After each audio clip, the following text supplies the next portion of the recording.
Hollier, get to Old Navy today. Valid 12/6 to 12/12. Excludes in-store clearance, gift cards, register lane items today only and 2-day only deals. Well, good evening, everyone, and welcome to Mack Maloney's Military X-Files show here on the Public Streaming Network. Hey, this is Mack Maloney, and in the studio with us tonight, very special occasion tonight. The very famous Juan-Juan is here. Hello, Mac. How are you today? Our producer. Okay, you don't really want to know. I know, it's just, you know. And also in the studio with us tonight is the very famous Commander Cobra. Jump up. 10 Hut. All right, we are saluting. Salute return, gentlemen. Thank you very much. Mac, you may not feel well, but you look fabulous. Oh, thank you very much. He's just here for his salute. He has to come once a month to see it in person per his contract. So he's here tonight, and we have a very interesting show. I'm not so sure we can top last week's show, but we'll try. First of all, we're going to be talking to, Juan is going to present a something that we've been talking about here off here for a while. It's a place called Ong Hat, which is in the middle of the Pine Barrens in New Jersey. And this place is so isolated, so creepy that a lot of people in New Jersey don't even realize there's like a 400 square mile forest in the middle of the state. How big is it? It's actually 1,500 square miles. Wow, 1,500 square miles. Yeah. And I bet you... Densely populated by an average of 15 people per square mile. Yeah, there's nothing there. I bet you half the people in New Jersey have no idea what the Pine Barrens is, or how big. No, they've heard of it. Like that our guest last week heard of it. Yes, that's true. Right, it's where the New Jersey Devil comes from. All kinds of weird things, but there was something very strange that happened at this little town in the middle of this place called Ong Hat, and Juan-Juan's going to be telling us about that. And then coming up after that, we're going to be talking to Switchblade Steve. He's going to be telling us about a British pilot, RAF pilot, who it was not an abductee by UFOs, but he was definitely a contactee. He was someone who had kind of like an open channel, as they say in the biz, to aliens for some reason. And he was also someone who was known as a very well-qualified pilot. He might have been even a test pilot. So Switchblade Steve will be reporting on him. And then for the second half of the show, we have a special. We're doing a special tonight. I hope a lot of people out there know what the F-35 is. If not, maybe you can look it up, Google it. Because later on in the show, we're going to be talking about this controversial fighter plane that the U.S. military is building called the F-35. And it's one of these things. It's kind of like Juan-Juan. It's kind of like the Swiss Army knife of jet fighters, if you know what I mean. Yep. It's supposed to shoot at other jet fighters. It's supposed to bomb stuff on the ground. They're supposed to put on people on the ground. I think you can probably launch nuclear missiles from it, and works with drones and all this stuff. One version takes off vertically. Its engine actually moves. And open up a can of sea rats in case you had to do that. It can do anything. It can do anything. It's really something else, but they cost tons of money. The Air Force wants to build like 5,000 of these things. They've sold them, a number of them, to our allies overseas. And a lot of people say that it doesn't work, which would really kind of, I'll put a damper on the party. But anyway, we're going to be talking about the F-35 with Rob Beckhausen of War is Boring, and the commander is here. And it should be quite the discussion. So, anything to add there, Juan-Juan? No, I think that's a full house right there. Mm-hmm. Last week we talked to a good friend Sammy in Hollywood about Sci-Fest LA. Yep. And I'm happy to report that they sold out again. Fantastic. I know. It's such a great show. Sci-Fest LA, I'm sure there's a few more days left in it. Basically, they're like 20-act plays on a live stage. The Acme Theater on La Brea in California, in Los Angeles. People from Star Trek, people from Star Wars, people from the Sci-Fi Channel. They come out and they act these little 20-minute sci-fi plays, and I'm telling you, they're great. I meant to ask if they were filming this and putting it out on DVD or something. They should. There might be a lot of contractual things that happen, but it's going over really well in LA, and we every time we talk to the people from Sci-Fest LA, we say, please bring it to Boston where we are, because we think it'll be a big hit. Anyway, so that's the show for the night. So why don't we do this? Go to a couple commercials, and after that, we'll be back with Juan-Juan and his report on Ong Hat. So please stay with us.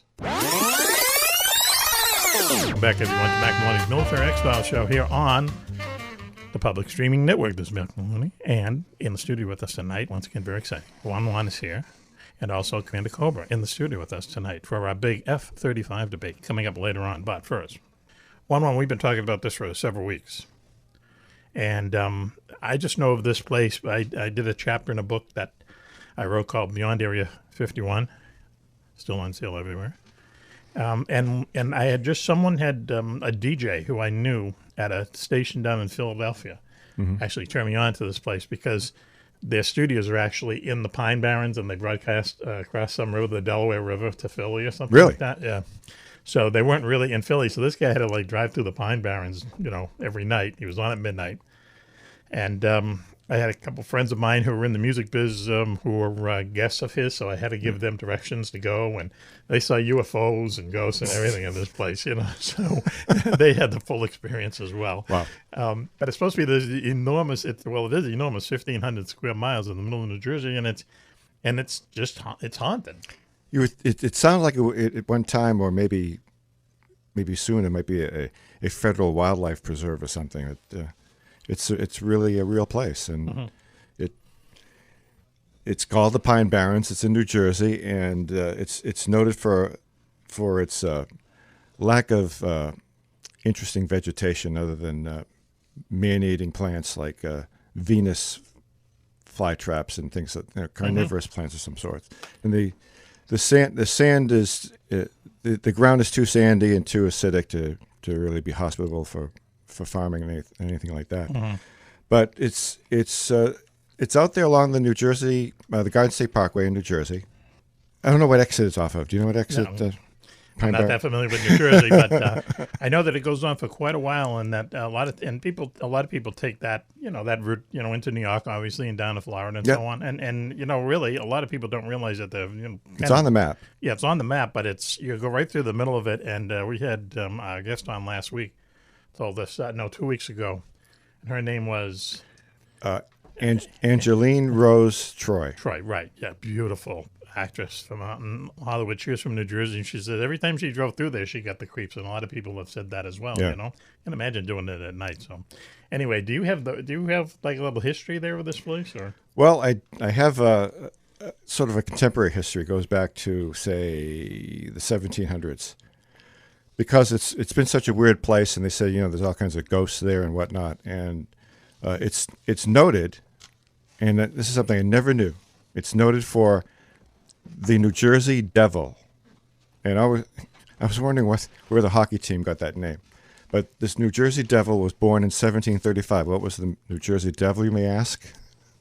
This woman named Mrs. Leeds, or Mother Leeds as they called her, she had 12 children, and guess what? She was pregnant again and bore her 13th child. It was his son, but he was cursed from the very beginning.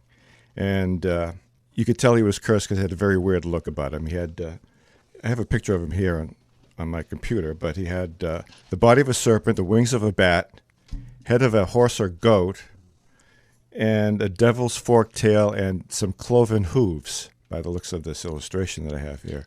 Luckily, we didn't do this on Mother's Day. No. And he's been haunting the Pine Barrens forever and ever. He was born and quickly harassed the midwife and the other nurse attendants that were there, and a real statement for breastfeeding must have been made with this child. Yeah, he was kind of like biting a lot, so I don't think he'd want to breastfeed this tyke. And he raised a little havoc in the room, and then flew up the chimney. So that was that. But legend has it that he was a pretty bad guy, and if you see him around, you want to stay away from him. That wasn't the only thing that was going on. This Captain Kidd, there was the wreck out there in the ocean. Captain Kidd was headless, walking around. That's what people were saying. Oh, you always saw Captain Kidd all the time, walking around Pine Barrens, and he was looking for the rest of his crew. So he's walking around, and some people say they saw him. But it got its name, though, by this dude named Jacob Onge. They called the place Onge's Hat because there was perhaps some kind of incident in town where an altercation kind of took place, and somebody might have stomped on his hat. And he was a little bit upset about it, and he picked it up and threw it up in the air, landed in a tree. Forever and ever, it's been called Onge's Hat. Onge's Hat, right? O-N-G, Onge. Am I pronouncing it correctly? I think so. Yeah. I don't. There's so much about this particular story. Commander Cobra stepping in here for a couple of seconds while Mack is attending to the next part of the show. I found the Ong Hat thing. There's a lot of controversy on this particular issue as well, where they talk about it that it's a complete urban legend, like it's completely been created out of it. And then when you look back at the historical part of it, there is actual events that tie into it. There's a lot of real stuff that was alleged to have happened. And one of the things that happened was there were these two twins that lived there named Frank and Althea Dobbs. They were from Texas. They spent their early childhood living in a UFO type of commune. I didn't even know there was a UFO commune, but it must have been pretty cool. It is the land of opportunity. It is. I think so. So if you're into that, and we are here, being in a UFO commune is it doesn't get any better than that. But they're kind of bright kids, and they did end up at the University of Texas, and they created this science they called cognitive chaos. Interesting name. I don't know if those courses are still offered. And they say that with their science of cognitive chaos, it had some marvelous things they could do with it. They could heal themselves of any affliction, end the aging process, and travel to other dimensions. This was the key, the traveling to other dimensions part. So they tried to develop that at Princeton University. Apparently they're pretty smart to get into Princeton University, I would think. And they're working to prove that this cognitive chaos theory was totally possible. But the rest of the school wasn't buying it, and they were expelled from Princeton. Too bad, but they said, we're going to... So what's the date that this is occurring at? Just in Juan-Juan, just in round numbers here. This was the mid-1800s was Jacob Arns throwing his hat up in the air. The cognitive chaos was, I think, the late 70s, early 80s, perhaps. They worked on their theory, but they were expelled because the rest of the school thought they were idiots. But they wanted to develop this theory even more, and then what they did was cruise on up to Pine Barrens, and with them they brought an Airstream trailer. I love those Airstream trailers. They're very sleek and shiny. Also used for the space program for the first astronauts. When the astronauts returned, they weren't sure if they had collected biological material when they went to the moon. So when they were put into isolation on the aircraft carrier, it was Airstream trailers that were used. Wow.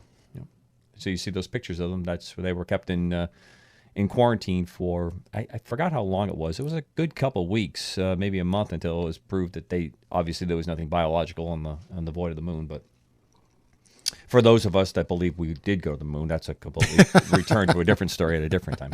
So they didn't get this Airstream trailer to live in. They used this Airstream trailer to create like this gateway to another dimension. On one side of the Airstream trailer is the Pine Barrens, as we know it and love it. 1,500 square miles of desolation and creatures running around. And the other side was the other dimension. They call this Airstream trailer the gate. So this is the gateway to another dimension. How they pull this off? Well, they put together this device, this capsule, this vehicle that would transport them to the other dimension. How do they do that? They round up a couple of volunteers, and they put them in the capsule. Off they went. And they were gone for a week. And then, guess what? They came back. And the first person that came back says, hey, I went to this other dimension, and it looked just like the Pine Barrens, except there was nobody there. An empty Pine Barrens. The word spread that this might have been a safe place to go. So they had a bunch of other volunteers to go into this other dimension. A number of people came back, and they populated the area, kind of, except they were commuters. Apparently, the Pine Barrens didn't have, shopping malls and I did a lot of entertainment centers. I did a good bit of test flying over the Pine Barrens the early 2000s when I was working on a helicopter project up in that part of the world. And it has a definite vibe to it. And as our guest a couple of weeks ago was speaking about, I'm not one that considers himself extremely sensitive to that kind of stuff, but that area definitely has a feel to it.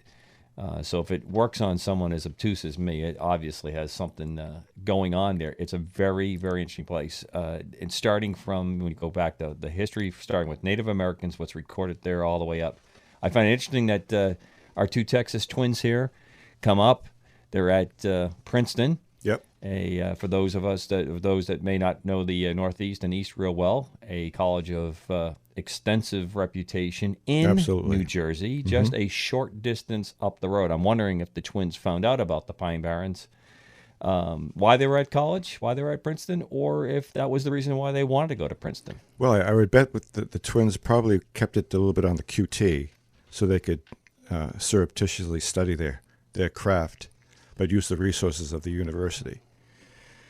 But obviously word got out, and then they were subsequently expelled, unfortunately. But or really fortunately, because then they got the impetus to develop their transportation mechanism to have people travel back and forth. I couldn't tell you that I've actually seen their transportation areas, but there are spots carved out in the Pine Barrens that have runway-like structures. They're not paved; they're just dirt on the sand runways there. There are the occasional, what would appear any place else in the country to be like a hunter's camp or a fisherman's camp, but there's nothing really game-wise to hunt there. As far as I know, they say that even the animal population in that part of it is very low. There's not a lot of deer there because there's just not a lot of vegetation. It's a heavy pine forest with carnivorous plants, which live on the acidic soil. That's how they do their business, and very restricted. Not very hospitable. No, it's not. It's got a really strange, like I said, for strange humans feel or to it. animals. It's just a place. And from the air, it's pretty interesting. You know right off the bat when you come up to the boundary of it because it dramatically is different than the rest of the area around it. This section. Is there any kind of like an upstream force that you might feel, or something like that? Like I told you, I got a strange vibe when I'm out there flying over it, and it Yeah. looks different, and it has a feel to it. But for its physical features, you can tell when you get into that sandy landmass when you spot it. So if I can understand why they would probably want to set up shop out there because it's the perfect place to set up shop. I also might add that it's reputed to be a location that organized crime would use for end activities very often. Maybe like the Sopranos might drop off a few people there. Well, I wouldn't Yeah, go. thanks I'm for not the into. ride. I'm not into naming names. Juan-Juan. Oh, by the way, you're listening to the Mack Maloney's Military X-Files on the Public Streaming Network and the Digital Dark Matter Network. How dare you forget the name of the show? I want to be more dramatic. Instead, I dropped the bomb. Well, I Sorry. definitely have to do a show on re-education, and Juan-Juan can be one of the pupils. So let me get back to the story real quick. All right, so they get the Airstream as the gateway. People going back and forth, but there's nothing there other than the Pine Barrens is just desolate. And they come back to purchase groceries, beer, coffee, whatever it is that they need, and they go back on the other side. They go back and forth. So this is like really fun and games for everybody out there.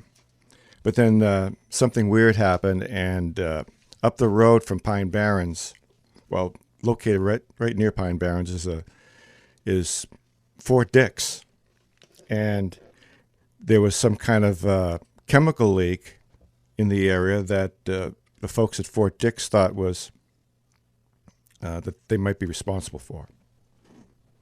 So what did they do? Fort Dix being a military establishment, they came down from helicopters, a SWAT team from Fort Dix, Delta Force no less, and state police tactical squad, and burnt the place down. They blew it up. They did like a Waco, Texas flamethrowers, the whole bit. Burnt the place down and killed maybe 6 or 7 people. So that was that, but there was no reporting at all that this happened. Nothing. So what was this all about? Did this really happen? Or did somebody make this story up, Mac? What do you think? Well, that was the strange thing, because when we were researching the chapter in the book that we were talking about, they have to sanitize. the commander's headphone. Oh, okay, now that's better. Okay, you didn't take that as an insult, did you? No, I have balding shoe spray that I use when you're. Oh, okay, all right, that makes me feel so much better. When we were, researching the chapter for this book, and and heard that story that you just told, and there's so many like kind of fascinating aspects to it. The twins and how smart they were. They get thrown out of Princeton. The Airstream trailer. Yeah, it's Fort Dix, Delta Force, the works. amazing. And as it turned out, one of the explanations for all this is that this story was the first myth started on the internet. Right, origin from legend. Right? Yeah. The first legend, right? And there were people who were, these people who were at the very beginning of the founding of the internet.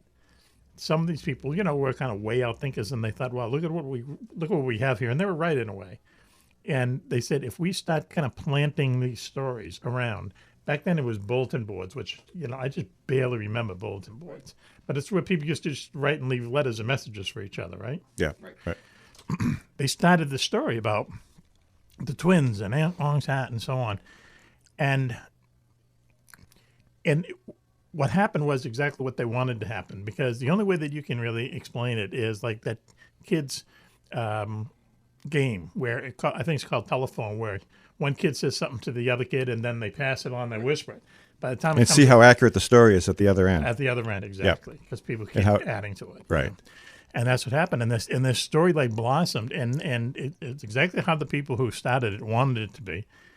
And even now, people go to the Pine Barrens expecting to see where the Airstream trailer was at Ong Hat.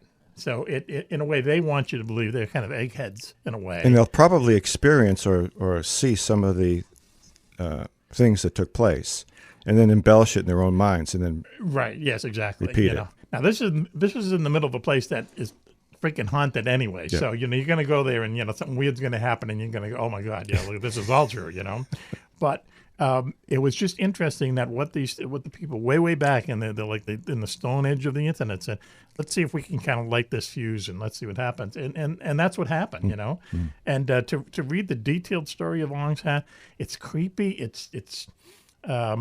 it's believable in a lot of ways for some reason, and It's like a mix of mythology yeah. and current technology. right. Yeah, right. Yeah, it's a strange story. Ong Hat. I would like to go there. Did you talk about how it got its name by any chance? Yeah, I did. But Yeah. Okay. I mean, I feel like I should go there. I sure, like to see what it. I'd like to talk to somebody at the general store. I'm sure there's got to be some kind of I don't know. place, a little diner, with a I don't couple know, older man. guys in there hanging out, saying, "Let me tell you the story about Jacob Ong." Yeah. It seems a lot of places that a lot of And other these weirdos instances- from Texas. Right. Well, they'd probably know about them, right? Other places that we talk about, when we talked about the Wakefield Monster last week, and someone said, I think you said, all you have to do is go down to the nearest diner, and you're going to find someone who knows, what really happened. Mm-hmm. But in the Pine Barrens, man, from the way it seems like there's how many people? Like 15 people per square mile. Or That's something? the average, 15 people per square mile in the 1,500 square mile area. I mean, that's nothing. That's- that's yeah. deserted. That's Right. uninhabited. Very strange place. Ong Hat. in the Pine New Barrens, Jersey, New look Jersey. for it the next time you're heading down the Garden State Parkway. Yeah, you won't even know. Just you're going ask to it. anybody. You won't find a sign. There are no signs. There's no sign to it? There's no Oh, signs. man. No. I think we should go there on a field trip. Anyway, hey, listen, very interesting. Thank you, Commander Ann, You're welcome. very famous Juan-Juan. And what we're going to do now is we're going to go. And are you through there? You brought copious notes here. I did, and then I was thinking, okay, you're listening to the Mack Maloney's X-Files, and distributed on a public streaming network worldwide. Yes. And Mac, Yes. that's it. Jacob. Is that your way of saying I- you got to I- the bottom of your notes? I love the story. The Dark Matter Digital Network. Dark Matter Digital Network and Okay. Gonzo Radio. Okay. Gonzo Radio Mm-hmm. and Military Channel. So this is tap dance, and I just don't know what's going on. You're at the bottom of your notes. I just love it. Okay. I love it too, I guess. One when you're in doubt. Apparently, I love it too. Don, one when you're in doubt, salute. Yeah, right. Oh, shit, he's saluting. Oh, my God. Anyway, that was interesting. Thanks very much. And I'll tell you what, why don't we take a commercial break, and we'll be right back after this. You're listening to Mack Maloney's Military X-Files show here on the Public Streaming Network. In the studio with us tonight, Juan-Juan and the commander. And this is Mack, and we'll be right back. Welcome back, everyone, to Mack Maloney's Military X-Files show here on, the public streaming network. This is Mack Maloney. And in the studio with us tonight, very special occasion, Juan-Juan is here. Hello, Mac. Okay, cute him. And also the very famous Commander Cobra is in the studio with us tonight. We have on the phone with us a very special field correspondent, Switchblade, Steve Ward up there in Battle Creek, Michigan. How you doing tonight there, Switcheroo? I am beyond awesome tonight. Beyond awesome. How dare you beyond awesome? Beyond awesome. Why are you beyond awesome? And Yeah. we're not? I'm not abusing prescription drugs or anything. Everything's Oh, fine. that's what they all say. Okay, well, it's good. Hey, if you're high on life, my friend, then, good for you. That's right. Best high you can ever get. That's right, so they say. The people who say that are the people who can't score any weed. I mean, come on, let's be real about it, right? I wouldn't say that, Mac, but No, you know. There are many paths to the path of ends in Right. happiness. See, you've made my point for me. Exactly. Thank you. Switchblade, you are going to tell us tonight about a RAF pilot. His last name was Horsley. That's kind of an unfortunate name for two reasons, but we won't go into that right now. So what's up with this guy? Well, this is Air Marshal Sir Peter Horsley. Really, really interesting guy. I'm going to recommend this. A lot of the listeners here in the military and so forth. This is his autobiography. It's called Sounds from Another Room, and it's one of these books you might have to pay a couple extra bucks for because it's out of print and so forth. But this guy's life is just absolutely fascinating. He did everything. He's a war hero. He was in the beginning of World War II. Flew as a pilot, and just a really, really fascinating life. And toward it was later on that he became interested in the UFO mystery. But let's go back a little bit. He was born in 1921. Had a really, really rough early life. His father was a West Hartlepool, I guess that's the way to pronounce it, Hartlepool merchant, which is a timber merchant, and they were ship owners. Well, they were very prosperous at one time, but all of a sudden the bottom fell out of the business, and his father committed suicide. His mom lived for some years afterwards, but in very ill health, and then she died. He was the youngest of 7 children, and I guess there was some money left where at least the children could get some. He was in schools for a while, so he did get an education. But the first chance he got, he wanted to join the Merchant Marine. So in 1939, he became a deck boy for the TSS Cyclops, which was a turbine steamship. Okay. It was a part of what they called the Blue Funnel steamer. Okay. Blue Funnel line, and it served the British Empire. They would transport goods back and forth across the vast British Empire. And of course, he was starting out low. He was swabbing decks and shoveling coal. But there was an interesting experience he had, a turning point. He was alone one time. He had the access to the ship's radio. He was listening to some dance music from London and so forth, and then he hears an American voice, and the American voice says something like, "Terrible events have been happening in Europe. German troops have just crossed the border of Poland." So that was, of course, one of the turning point for World War II for England. And so he wanted to get back to England. So he went to the immigration officer, and he wanted to get on another ship to get back to England. And now they were in the on the Malay Peninsula. Okay. Near Singapore. Okay, Yes. this is all under British control at that time. Temporarily, but go ahead. Yes. Well, yes.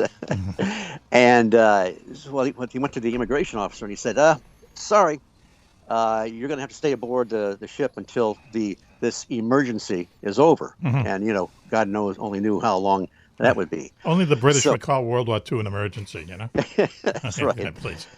So anyway, this guy Peter Horsley would not be kept down. Before anybody on his ship could find out what the deal was, that he was restricted, he requested permission to get on the TSS Menelaus. And so he got on there and got on that ship, headed back to England before anybody knew that he was supposed to be restricted to the boat. So he was crafty. He was a crafty. Oh, yeah, he was. And that's just the beginning of it. So he's on a mental list. He gets back to Britain, and of course it's lights out. They're being bombed and so forth. Pretty nerve wracking.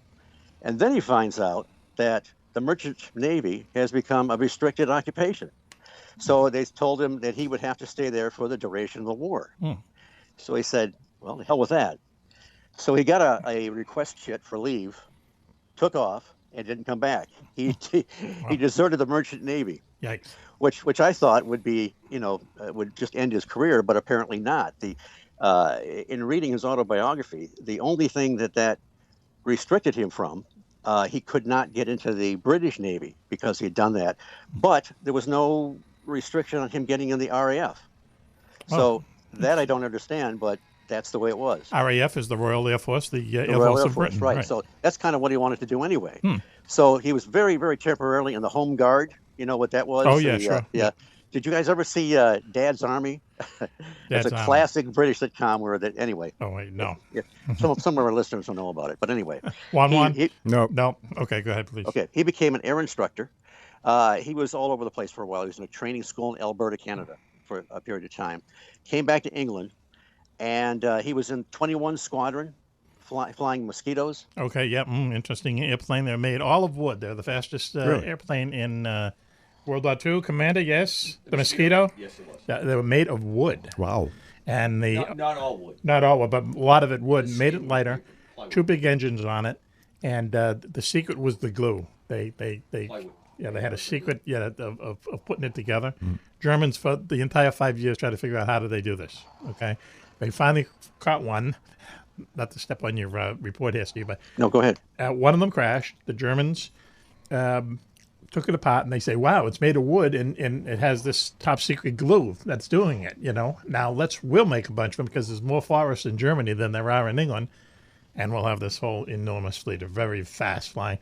So this went on for about 6 months. One night, the RAF was bombing France, bombed the wrong town, and bombed the glue factory that the Nazis had put together. So, how fortuitous was that? In its wisdom of bombing in the wrong places, which they have a history of, they hit one right. So that's anyway, amazing. You said Mosquito, and that's what brought about that story. But please continue. Oh, okay. Well, he would be sent on these night fighter intruder missions over Nazi Germany, and the purpose of the missions were to divert the Germans away from attacking their main bombers. So they were sort of like decoys, and this was pretty treacherous stuff because they had to fly low level, they had to navigate in the dark. They had to try to visually find various landmarks, and they were trying to find, of course, German airstrips without hardly any lighting, and so forth. So this was pretty treacherous stuff. Right. So one fateful night over the Cherbourg Peninsula in Normandy, he gets shot down, and he's on board with his navigator, Frank Gunn, and there's chaos, and so he's trying to get situated where he can bail out, and he's trying to help his navigator. And it's pitch dark. He hits the water, gets tangled in the parachute, the whole thing. He's got a dinghy that's partially insulated. Excuse me, what? A dinghy. Oh, okay. A life raft. Little life raft, right. Okay. He says dinghy, so that's what I say. Okay, we'll have to bleep that. I'm cool with dinghies. Yeah, well, might have to bleep that up again, please. But anyway, he's got no food, no water, no fresh water. And he's just hoping for rescue.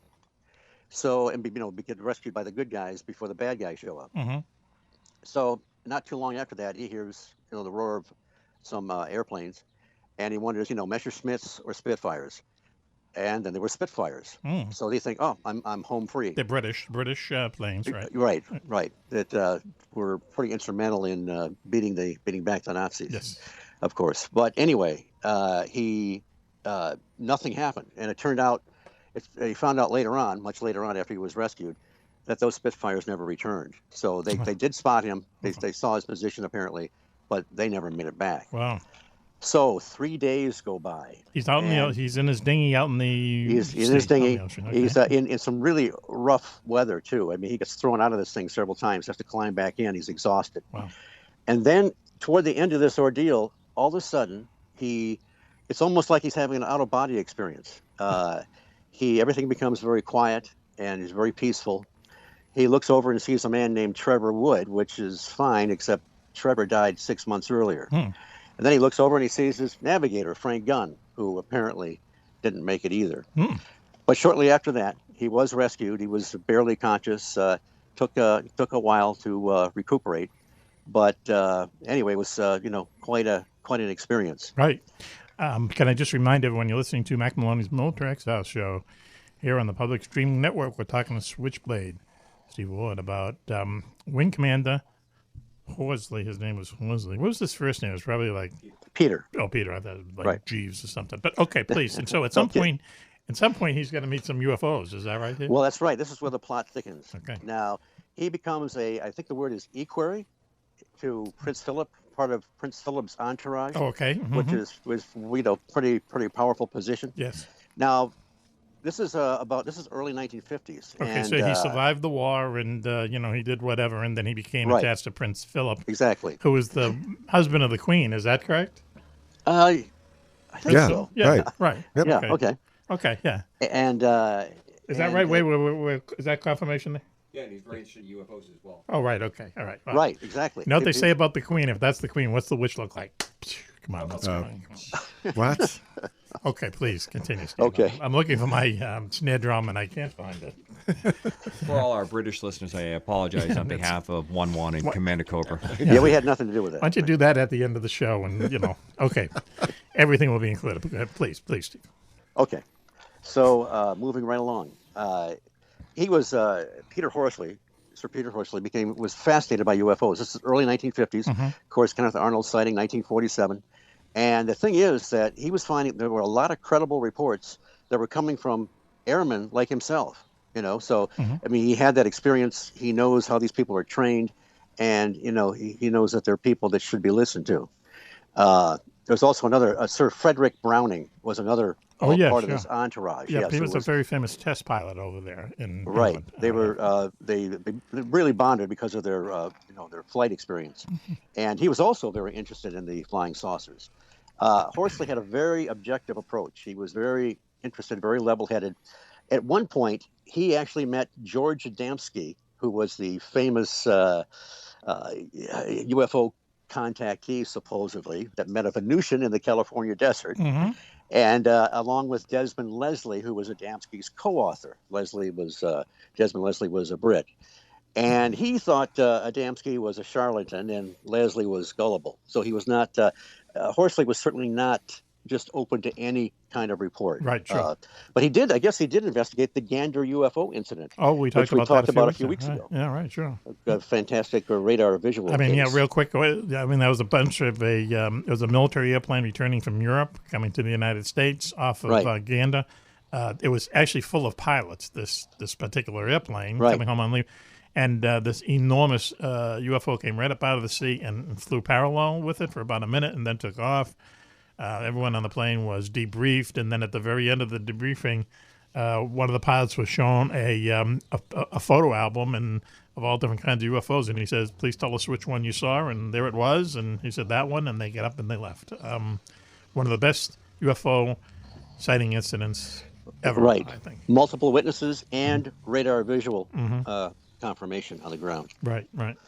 So was he active like in any UFO organization over in England, or was he no, just it was, going around it was, independently? It was kept kind of quiet. Prince Philip was all for it, except he wanted to keep, an arm's length from it. Sure.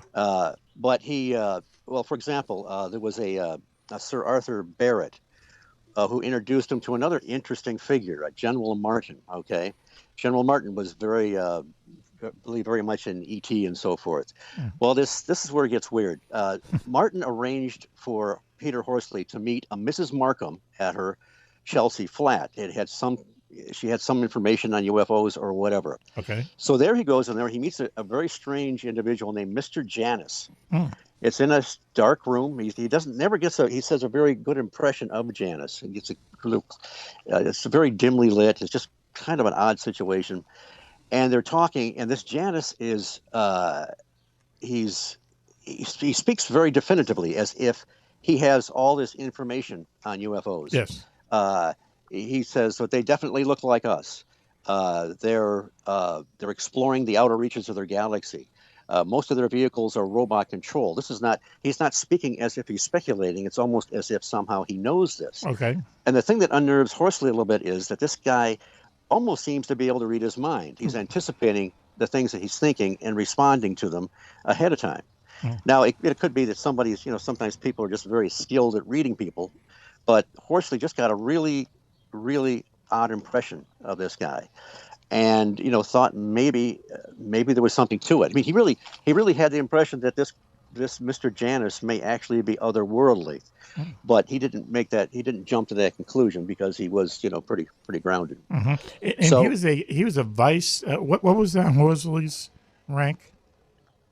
Well, he ends up being a wing commander. I'm not vice air vice marshal. Okay, now I just have to throw this to the commander.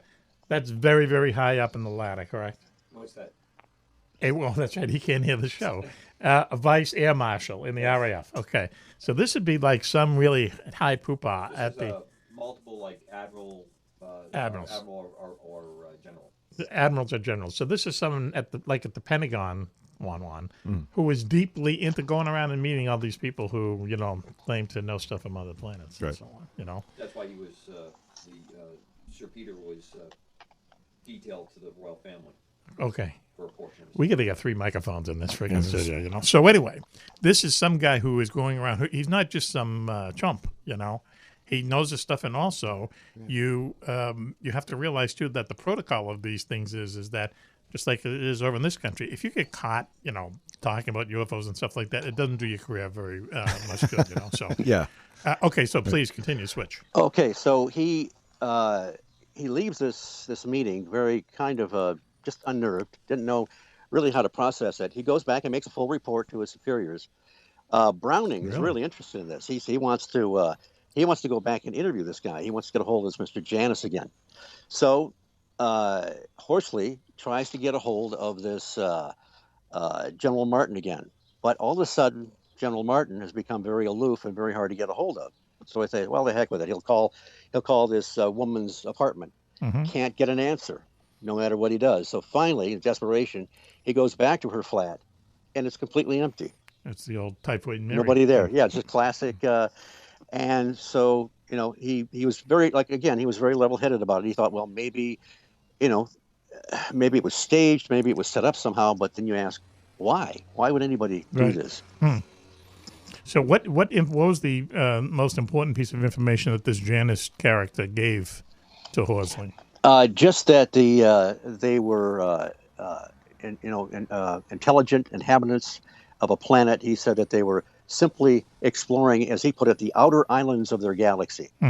And they had most of their vehicles were actually robot controlled, not necessarily manned, and that was pretty much it. That this was a real event. They were extraterrestrial, and that they were observing us. And they looked like us?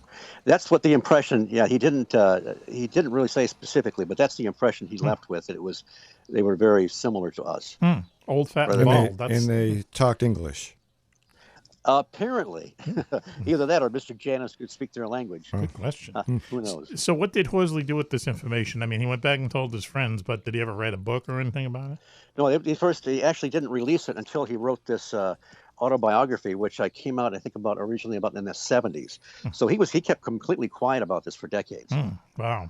So someone of his caliber, it must have made an impression. To make an impression on someone of his caliber, I should say, it must have been eerie or striking him as that this wasn't some kind of weird situation. Then it turns out to be a weird situation when he goes back and the place is empty. Even if this was some kind of a staged event, this guy really seemed to have some kind of I don't know if I want to say charisma, but he was really right on for what Horsley was thinking and responding kind of ahead of time before he even spoke to what he was thinking. Thoughts, Juan-Juan? I don't know what to say. Yeah, it's left me speechless as well. And so this guy he's long since departed the earth, I'm assuming. Yes. He well, actually, I think about 2001, he passed, if I'm not mistaken. And Prince Philip, the commander has told me, Prince Philip was he's still around. He was very interested in UFOs too at some point. Yeah, apparently. He was, like I say, he didn't want to he didn't want it known, I guess, because of the possibly the ridicule factor. But this was early on in some of the in some of these reports, so it didn't. I don't think it had quite the giggle factor that it does now. Right. I think we talked about this last week, but someone had shown Winston Churchill a photograph of a UFO that was taken by a plane in 1943 by a British reconnaissance plane, and it's supposedly one of the most detailed pictures of a UFO that was ever in our possession.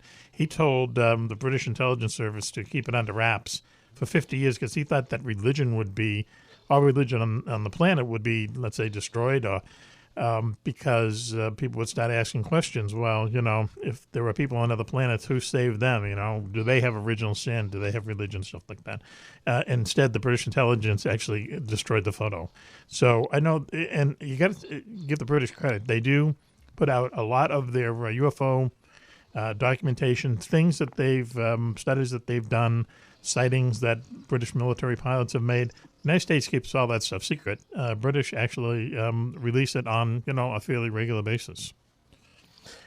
And Peter Horsley was, in a way, he was sort of a contactee, as opposed to, say, an abductee. Yeah, right, sure, yeah. And it's quite a contrast to some of the we won't have time tonight, but some of the early American contactees of the 50s, like we mentioned George Adamski. Right, sure, yeah. Well, very rarely does someone kind of a situation. Very rarely does someone way up the food chain, of something like the RAF becomes interested in this stuff.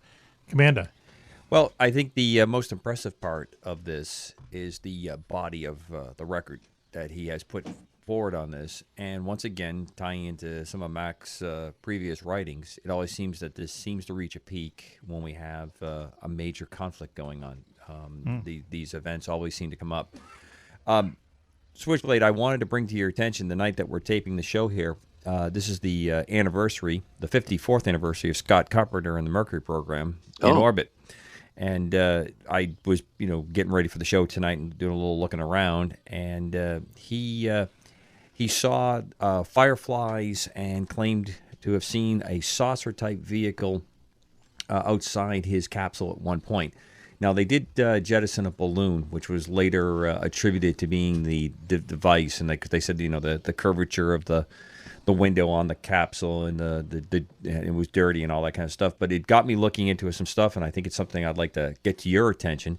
Astronauts and UFOs, especially the ones in orbit. It seems there is God bless YouTube. There's so much stuff on there of people's archives that have just gone, or people just go direct to it as to leave a record behind. But on the 54th anniversary of Scott Carpenter Mercury program, I thought it was pretty interesting to bring that up and ask you to put that into your basket, your in basket of looking into things. Oh yeah, there's a lot of. I do have some sources I can go to where I have read over the years a lot of accounts from some of the astronauts that have seen some pretty inexplicable things up there. And NASA definitely is an organization that wants to lowball anything like that. Yes. Right. Now you said you told me off here you're going to a UFO conference soon. Well, actually, it's called the Creature Weekend at Salt Fork State Park. It's almost like the Bigfoot conference that they have there every year in a couple of weeks there. And one of the key speakers there is going to be Ron Moorhead, which is he's really a huge figure in the Bigfoot community. Very interesting guy, and he's the one that went out with a group of people into the Sierra Nevadas in California and got what they call the Sierra Sounds. These incredible sounds of Bigfoot, which seem to be authentic. Wow. What's the name of the show that's on Looking for Bigfoot? Well, there's a Finding Bigfoot and there's Mountain Monsters. Okay. Yep. Finding Bigfoot a few weeks ago, they left a meatball sub out for the Bigfoot. Did you see that episode? I think so. Yeah. You're kidding. Yeah, they would leave. Someone said, was it from Subway? They should have probably had a nice little tie-in there or something. But they started leaving oranges and apples and all this kind of stuff out there. And so then one of the guys said, well, and nothing was taken the next morning, right? So he says, why don't we leave some like human food, some junk food out there? So they left the meatball sub, and I guess it was gone in the morning. Wow. So, we know what Bigfoot is into. Switchblade, Steve Ward, thank you very much Thanks, for Steve. joining us out there in Battle Creek, Michigan. Thank you, Steve. And we're going to go for a commercial break now. Commander, do you have anything to say before commercials? Juan-Juan. Nope. Okay. We're going to take a commercial break now, and we'll be right back after this. You're listening to Mack Maloney's Military Exile Show here on the Public Streaming Network. Stay with us. Welcome back, everyone, to Mack Maloney's Military Exile Show here on the Public Streaming Network. This is Mack Maloney. In the studio with us tonight is the very famous Juan-Juan and also Commander Cobra. And I should say that if things go the way that they're supposed to go, this will be our last show on PSN exclusively. Well, not really exclusively, because in 2 weeks, if everything goes all right, we're going to be broadcasting to you on the Distant Thunder Radio Network. Very excited about that. And I suppose this is the time that I should tell everyone that we are broadcast on the Public Streaming Network, but also Dark Matter Digital Network. We are syndicated by Radioactive Broadcasting in sunny San Diego, California for the Military Appreciation Channel and Armed Forces Radio Network. Hats off to everybody, and a salute. Veterans and current service members listening in, thank you for what you do. So, on the phone with us tonight, he has survived another week in the murder capital of the U.S., Dallas. It's Rob Beckhausen of War is Boring. How you doing there tonight, Rob? Hey, I'm staying safe. How are you? Staying safe. Okay, that's good. And have you been to the gun range since we last talked? No, I haven't been in a while. Oh, wow. actually. Okay. Remember, we're sending you out there with a GoPro to see if you can pick up chicks at the gun range. It's a very, very important experiment we're going to do. You say you can't. I say you can. Well, I said, they're there with their boyfriends, so. And you have a gun. So where's the... Commander, do you think it's hard or easy to pick up a girl at a gun range? I think it's easy. I do, too. Juan-Juan is also giving the nod. Yes. Yep. I think it's easy to do. Rob, you just need to have a little faith in yourself and hit the target. That's all. Hit the They're target. all man. way better shots than me, trust Yeah. me. Nothing wrong with that either, Rob. It's good to be told how to vector in that round. That's right. If they're shooting at you, that means that they are thinking about you. Anyway, so listen, tonight we have a special, a marrying of Operation Distant Thunder and a War is Boring report. We're going to talk about this airplane called the F-35. And it's being built. Actually, it's being built now. There's some of them that are flying around. I don't think is it officially operational yet? I don't think so. Is it, Ron? It varies. So the Marine Corps has declared initial operating capability. Right, they're at So- IOC. That's correct. So it is technically, but it also there's a debate about that. So is it actually combat ready and whatnot? We might need to describe the F-35. Okay. I think a lot of our listeners will be familiar with it, but so I could give it a go. Okay, we should just say that it's a very controversial airplane because, first of all, it costs a lot of money, and the initial reports, about how it performs and things of that nature, have not been too good, at least in the mainstream media. So what we're going to do tonight, we're just going to talk about this airplane. It's interesting for people who know about airplanes, but also if you don't know about jet fighters and so on. I mean, it's an interesting story how this airplane came to be. And the commander is also going to weigh in on it. So, Rob, yes, please, just describe to the listeners what the F-35 looks like, what it's supposed to do. Right. So, and yeah, real fast on your point, the F-35 has broken into the popular consciousness in a way that a lot of military, high-tech projects don't. So, but yeah, so the F-35 is the military's attempt to replace the F-16, the A-10 Warthog, the F-18, and the Harrier jets with a single hyper-advanced stealth fighter. And it would be used by the Air Force, the Navy, and the Marines. And so it would have parts in common with, some modifications between each branch. So it's a air combat fighter that'll be able to take off and land vertically for the Marines, the Marine version of the plane, which is very important for the Marine Corps. It would take off and land from aircraft carriers for the Navy, and you'd also have a conventional runway version for the Air Force. So now if you think of the F-16 and the A-10 and the F-18, I don't need to describe in detail all of these aircraft, but these are very different airplanes that have generally with different missions and different designs.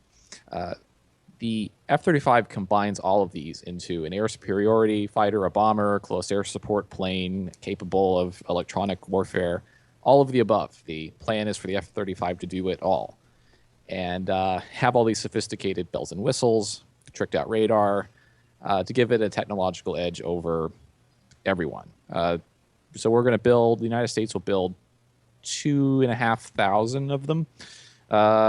Just for the U.S. military. A bunch of other countries are buying them.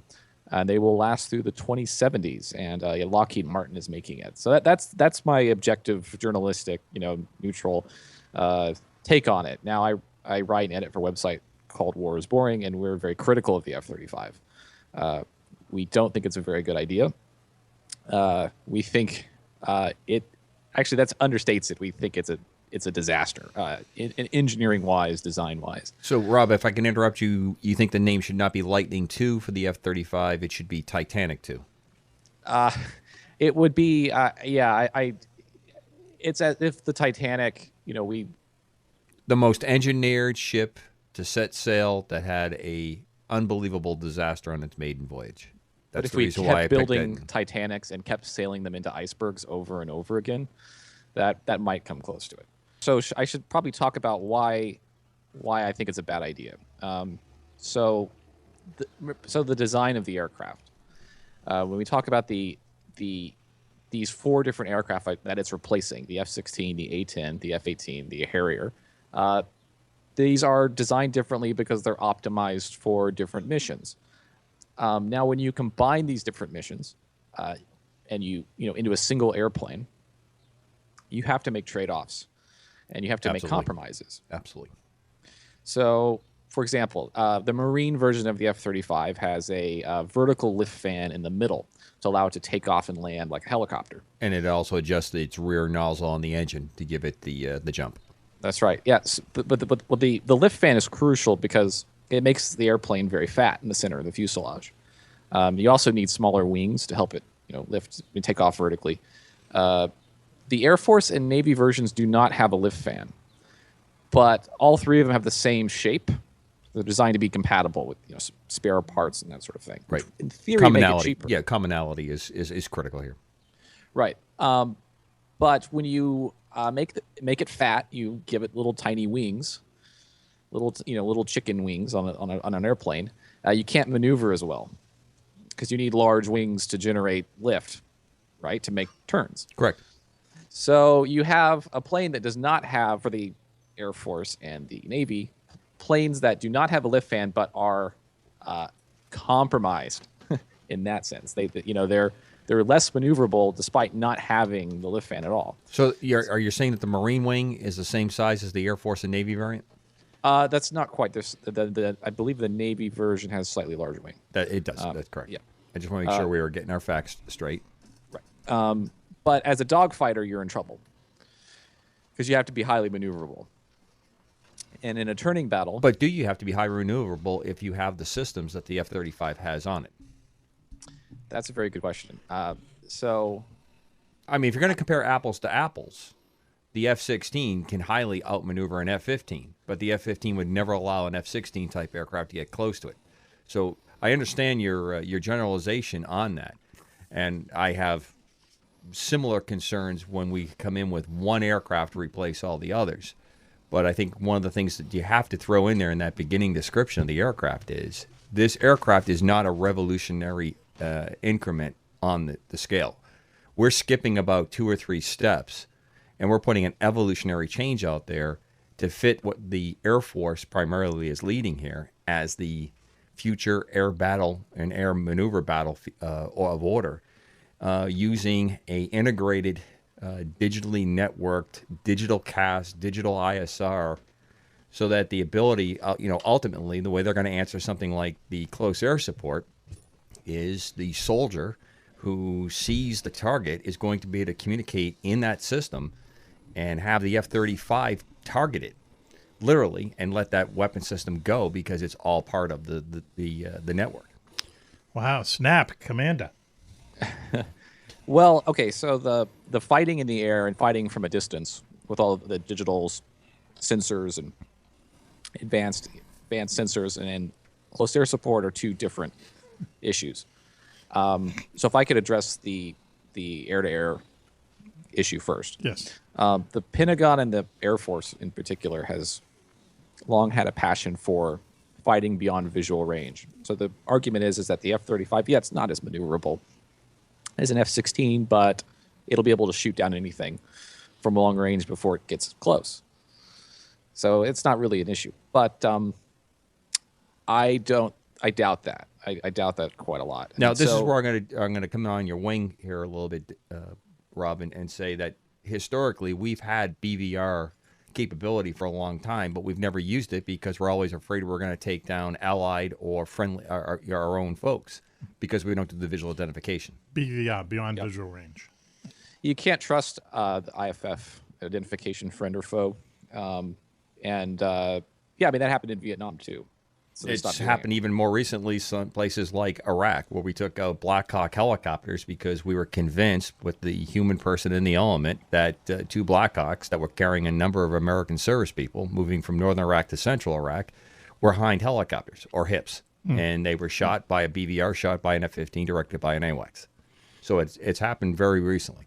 Hey, you're listening to Mack Maloney's Military X-Files show here on the public streaming network. We're in the middle of a debate about the F-35, the new airplane coming online for the U.S. Air Force and a lot of other Air Forces around the world. Some people love it. Some people really don't like it. We're going to go back to the debate now with Commander Cobra and Rob Beckhausen of War is Roaring. Right. So the point about, you have an enemy plane coming at you and you're in an F-35. If you have to let that plane get close so you can identify it, you're within, a mile. You're going to get in close. You're going to be in close combat and a dogfight, and it's going to start maneuverability starts to matter with either the missiles or the guns to maneuver the aircraft to get a kill shot.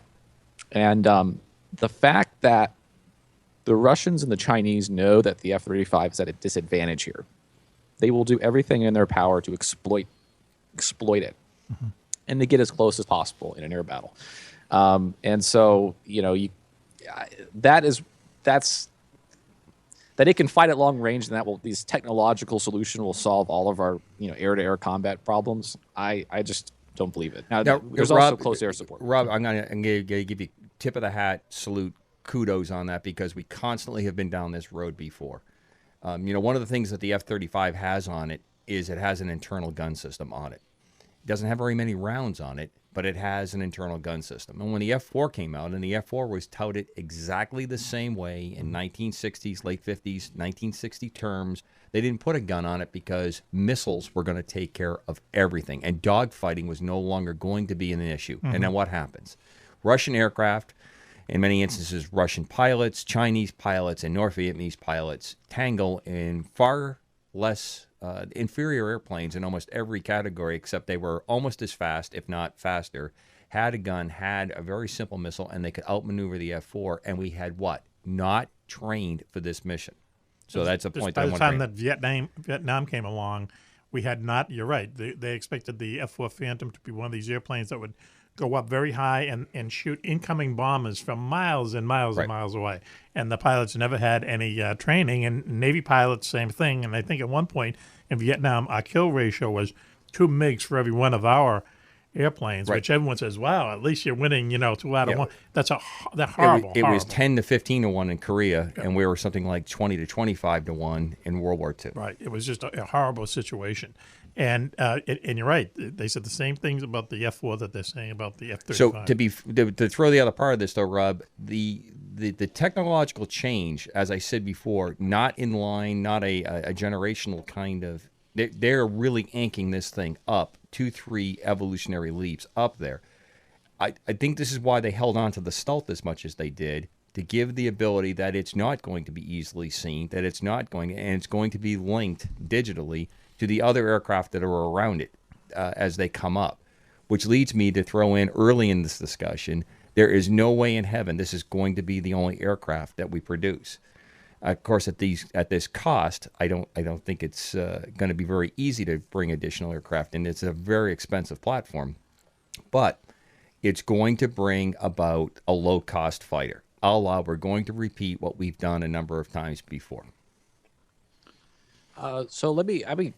step back just for a moment, to go back to the close air support and ground attack top angle, which we skipped over a bit.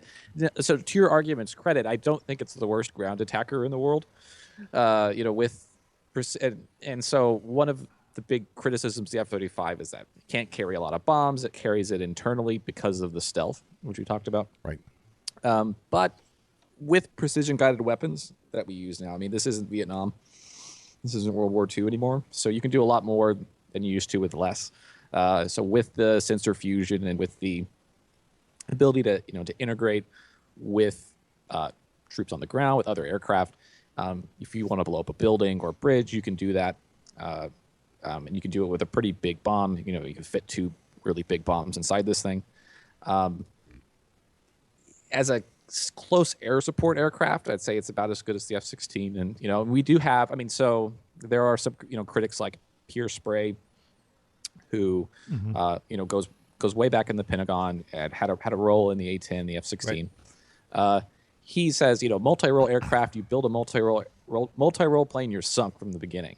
And I always thought, he always like very lightweight, very agile planes, which I like too. But I mean, we have some pretty good multi-role aircraft.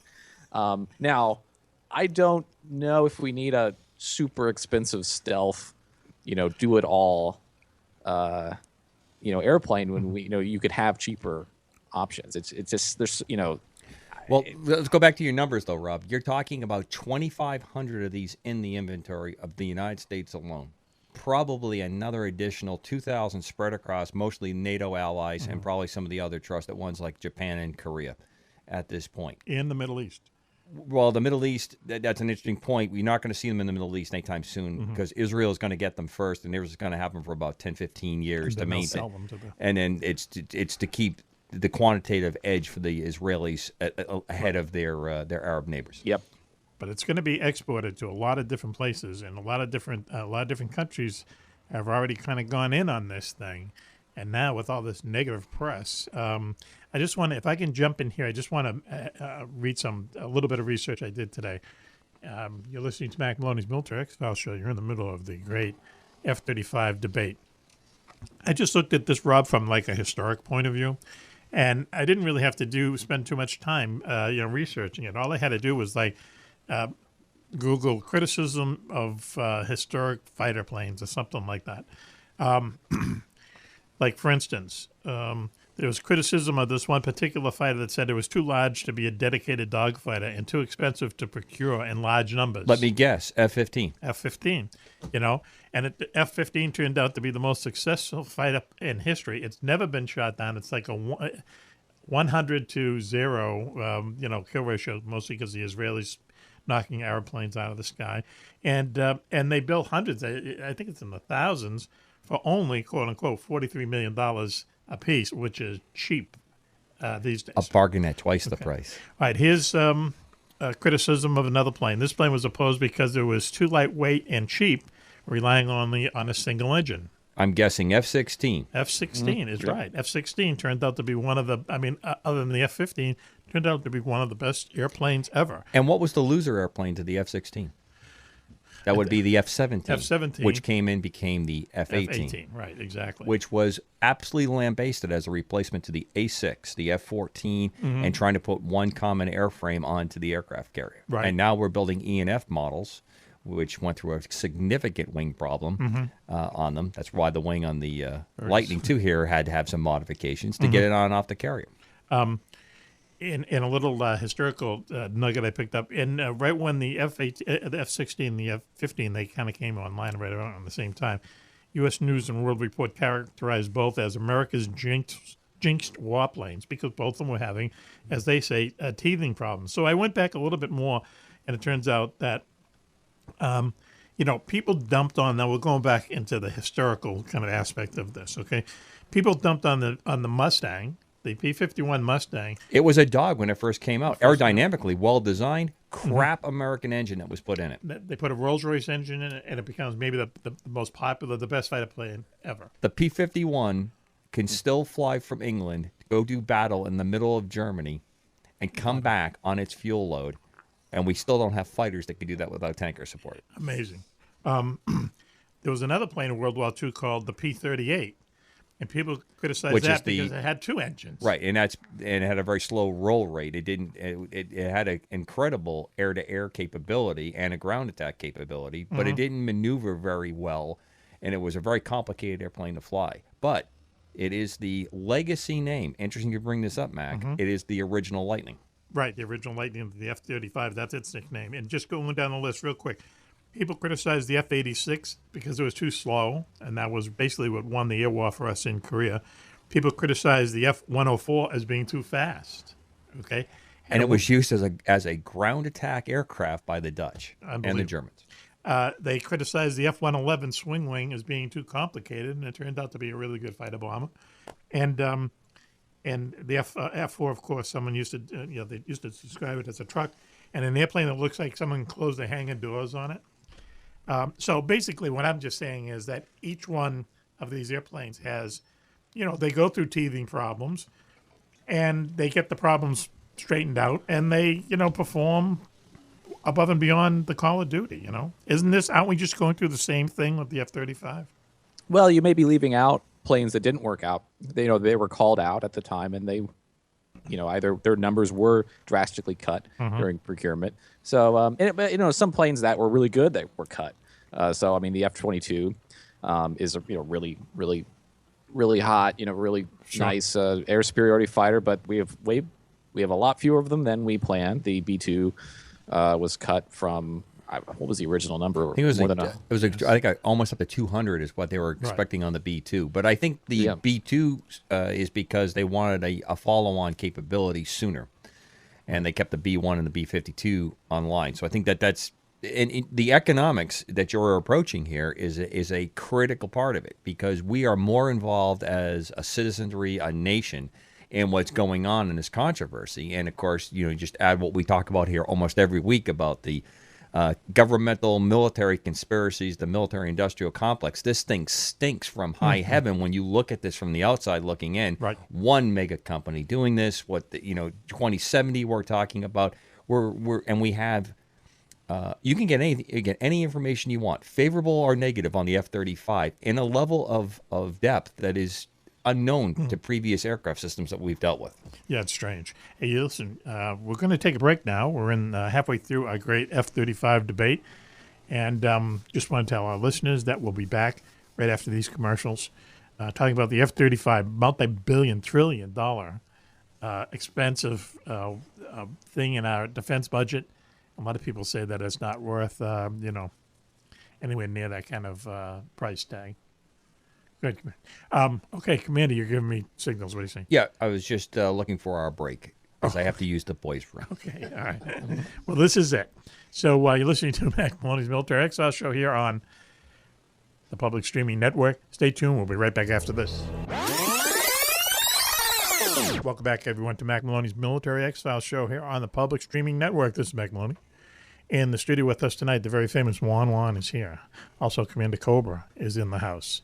On the phone right now, we're talking to War is Boring, Rob Beckhausen. That sounds kind of strange. That I should say we're talking to Rob Beckhausen of War is Boring. We're not trying to indicate that you're boring. It's always nice when the writer corrects his grammar. Yeah, It's beautiful. Okay. The editor, yeah. Thank you very much. And we're in the middle of this intense debate about this new airplane that the U.S. military is building, the F-35. It costs like trillions of dollars. They're going to build a lot of them. And a lot of people say that it's not worth it, that it's just, I've heard stuff, Juan-Juan was just showing me stuff on the internet where they just, refer to this thing as just an effing, piece of junk and so on. And I just want to ask you a question is, like, how long ago, was this designed? When did the first, blank sheet of paper appear where they said, okay, we have to design something new? I mean, I may be wrong about this, but the late 80s, early 90s is when the F-35 really started getting going. Okay, so we're talking about probably, doing drawings and stuff in the mid-90s, late 90s? I don't know. I have an exact date as to Okay. when the Well, first prototypes. That would be But correct, it was Mac. late 90s, Right, mid, okay. mid to late 90s. And the other part of it, of course, is it was an extension of a lot of the stealth research that went on and Mm-hmm. things like the F-22 and the A-12 Avenger and those aircraft. So Totally. So it's where do you draw the line exactly? It's very blurred. It's your but aren't you're always kind of like behind because it takes so long to design these things and to ramp up, the manufacturing process and stuff like that. So basically, the F-35 is flying around with early, 21st century gear in it, right? Negative. I don't agree with that at all. The breakthrough stuff, that's why they're having so much trouble with it, because we haven't had another series of aircraft in between this. If you can liken back to a historical period, is when we made the jet engines from the propeller aircraft. Yes. And at one point in the 50s, the Navy was considering never going to jet aircraft because they couldn't get them onto carriers because the technology of the jet engine at its time was so poor and it took so long to cycle it up when you made the approach onto the boat, and we were still using straight deck carriers, it was considered, it was unsuitable. Okay. You have the same thing going on here. You have breakthrough technology. We're rushing to it in some instances, and we live in a world where every failure that used to happen before and was expected is now treated as a major stopping block. Right. Well, we've said on this show many times that out of the 10 secret projects that take place out at Area 51, aircraft and stuff like that, 9 of them never see the light of day. It's that 10th one, that they come out and they make, hundreds and so on of, and in most cases become a very successful thing.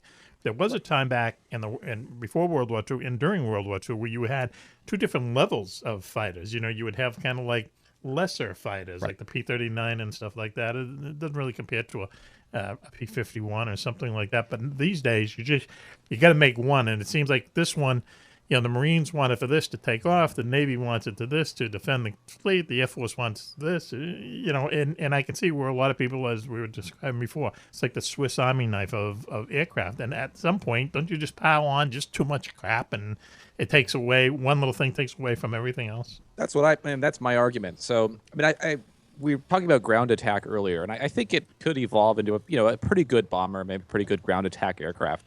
Dogfighting, I really, really afraid for pilots flying this in a dogfight, but it's not the worst ground attacker. So also going back to when the F-35 originated, so we can build aircraft very quickly. This has taken a very long time, and we could probably have a better ground attack aircraft. We have a better air superiority fighter for less. But I think what happened is that so in the late 80s, early 90s, the United States was losing its main military rival, which was the Soviet Union. Okay. And the United States also, in 1991, obliterated the Iraqi army in the Persian Gulf War. Right. And that gave the Pentagon this video game idea that superior technology will always make you invulnerable. And anyone who studies warfare will know that's often the case. Right. Well, let's just look at where we've been for the last 15 years. We had a striking blowout in 91 in Desert Storm, veteran of that get-together. A lot of it was delivered by stealth. We don't ever talk about the fact that it was Apache helicopters and Pavlo helicopters that blew the original radar hole that let the 117 go in. We'll let that set aside in the historical dustbin because the 117 saved us. And now we have 15 years of continuous war, and we're looking for how we're going to get out of that kind of thing again. Well, look at Vietnam. I mean, they beat us with sandals they made out of the bottom of truck tires. And in the Persian Gulf War, we had American troops who were, very well trained, and the Iraqi army was very badly led. And we had 6 months to prepare on the doorstep to get ready with no contest. Right. So I think that's created a But sense aside of from that, a overconfidence. perfect example to base all future warfare on. No, sure, right. Well, look, the F-35 has not developed out of an urgent need. So, there is no military force on the planet that can challenge the United States globally and win. Regionally, it's different. Russia, China in the Western Pacific, different story. Right. But, the United States Air Force is the largest, most powerful, most advanced Air Force in the world. And I think when things in the military are actually needed, the system works better. So in the Iraq War in 2003, we found, this is a very different example, but bear with me. We found that our Humvees, lightly armored Humvees, were getting bombed. So we quickly got more of these effective, more heavily armored vehicles. the F-35 does not have a realistic enemy. There's no other country in the world that's mass-producing stealth fighters. And without urgency, the military, or its branches, its service branches, the Air Force, the Navy, the Marines, have more of an incentive to add their own desired features onto this pet project, which increases bloat, which increases cost. So there's not really any real reason the F-35 needs to work. So that's why everyone involved, from the programmers working on the software, contractors receiving kickbacks from, with the Pentagon officials, it's we don't need it now. And so, but I do need my career and my job. Yeah, something to work on for the next 10 years. So now we're driving back into the area of the military-industrial complex, which we all, I think, in this group would agree is not always in the best interest of fielding the best weapon system as quick as possible. Right. See, that's exactly my question, is that I understand what you mean where things are, made better, when there's an urgent need. But, this thing, as you said, they from design to actual airplane has taken almost 20 years. How can you, the way that the system is set up to build airplanes, to build these, unbelievably high advanced aircraft, but they take so damn long to do it? How can you possibly thwart an urgent need like that? Well, if you identify the urgent need now, the plane won't come out for another 15 years. But the urgent need is being handled by E&F model F-18s, Strike Eagle versions of the F-15. We're up to GH model F-16. That's how we've been covering the urgent need as it's come up, and we're not really being contested on an urgent need. What is the urgent need? Well, that's the question that we're battling with. We've had this enduring perpetual war cycle that everyone's realizing we need to get out of. Maybe the solution is you take something like C-130s and C-17s, you fill them with precision weapons, you have an F-35 out forward that's selected the targets and is doing the targeting, and who knows what X-plane, we talk about those every couple of weeks, is out there, and now you let these transport airplanes drop huge amounts of weaponry, and now it's being targeted where it needs to go. So, Rob, what you're saying is that, there was no urgent need at the time, but we are in this position where the cycle has come around again. We have to start making new airplanes again. This is considered fourth generation? It's actually fifth. Fifth, okay. Yeah. So, F-22, F-35.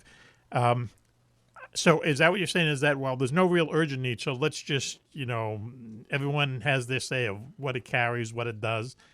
Costs keep going up. Had a lot of problems, with testing. Juan-Juan just showed me something from the internet. It said that someone claimed that today, if they ordered every F-35 to take off right now, 5 out of 6 of them would not be able to take off. And that's such a spurious figure when it throws something like that out there, because you could put that to almost any aircraft that's out in the world right now. Right. So, so let's go back to this military complex thing that people are always talking about. Was the real momentum behind this just to sell 2,500 of them around the world and make billions of dollars for, what is it? Who is it? Boeing? Lockheed. Not. I don't think so. Originally, no. But it's definitely an element of it now. Would you say, Rob? That's certainly true. So it is a politically unkillable project as well. So the debate is somewhat moot on my end. I could argue against it, but we're still going to produce quite a lot of them. I don't think we're going to produce 2,500. I think we're going to cut back. I don't know if all of our allies, so Canada has been reconsidering, but there are, I believe, 46 states that are receiving, direct financial benefits from, being involved in the F-35 program, whether parts or services. I think only Alaska, Hawaii, Nebraska, Wyoming, I think, do not have any direct connection. So, but, also you imagine in a major war, World War II, which the United States was in for, 4 years, less than that. We produced a lot of aircraft very quickly. And we didn't do it with parts sourced from 46 out of 50 states. Right, sure. Yes. This is a product of peacetime.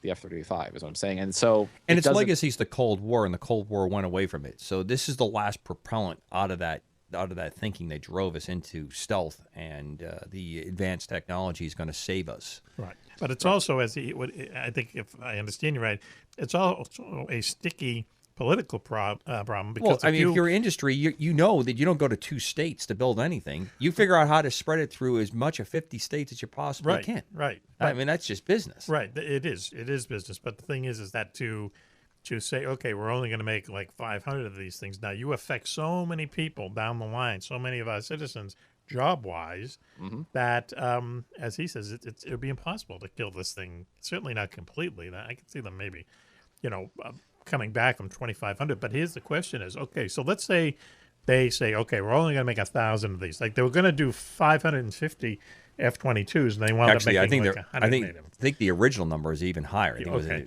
so let's say that they bring this number down. Okay, well, where's the follow-on now? You start designing it now, it won't be out for 18 years. Well, I think 18 years is that's I think one of the big problems that we have with our development or procurement of all our military systems, aircraft being at the pointy end of this. I think what it's going to drive is the same thing we saw in the last 15 years.